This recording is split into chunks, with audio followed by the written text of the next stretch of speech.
Mabisang food trip na naman nga ang ating padali ngayon mga bossing. For today's video, samahan nyo kami kasama ang aking mga tropa. Magluluto tayo ng napakasarap na beef chow pan. Bali, una natin gagawin, magmi-mise en place nga pala muna tayo ng mga ingredients na ating gagamitin. Nauna na nga pala dyan ang sibuyas at bawang. Chop lang natin yan. Ari naman ang ating kangkong na napaka-fresh. Pinitas ko pa nga pala yan sa likod ng aming bahay. Dini nga pala itatanggalin lang natin yung dahon ng kangkong sa kanyang tangkay. Sabay atin ang hihiwain yung tangkay ng kangkong ng pagayaan. Tapos meron din tayo ditong beef giniling. Pare ko, igiling mo nga. Iyon!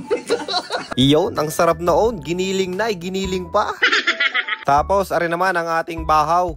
Lalamasin lang natin yan para mabuhaghag o maghiwa-hiwalay. Pagkatapos lamasin, set aside lang natin yan. Tapos, ari naman ang ating carrots. Hihiwain lang natin yan ng brunoise o small cubes.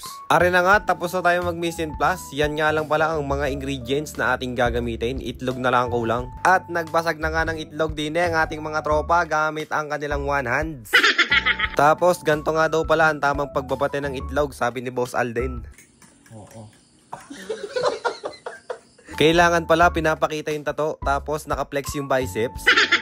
Okay, so sinimulan na nga pala namin magluto. Nauna na nga pala dyan ng itlog. Pagkaluto ng itlog, set aside lang natin yan. Tapos magsusutay na tayo ng sibuyas at bawang. Sutay lang natin ng maigi. And once the aroma comes out, pwede na natin ilagay ang ating giniling. Pagkaluto ng ating beef giniling, ilagay na natin dyan ang ating carrots. After 5 minutes, pwede na natin ilagay yung ating tangkay ng kangkong. Tuloy-tuloy lang ang sangkutya hanggang sa maluto ng maigi ang ating carrots. Sabay lagay ng ating bahaw. Well, incorporate lang natin bago natin timplahan mga bossing. Inilagay ko na nga din pala dito yung ating itlog. Tapos tinimplahan na natin ito ng oyster sauce, no seasoning, soy sauce, tapos kaunting betchin o MSG na magbibigay ng umami flavor sa ating chow pan. At syempre, konting asin, depende sa inyong panlasa. At pagkatapos nga natin timplahan, ari na, imekos-mekos na natin yan. Haluin na natin ng matindi. Siguraduhin lang natin na naka-high heat para naman umuusok-usok ang ating fried rice. Kailangan pa nagluluto ka ng fried rice mga bossing, mabilisan ang halo para naman pantay-pantay yung kulay.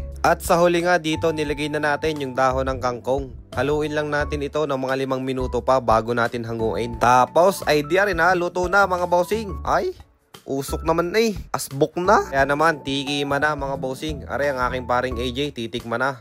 Waray ko naman, ewan ko na. Itsura pala ang naman, ay, ewan ko na talaga. Ang tindi niyan, parang kamangyan.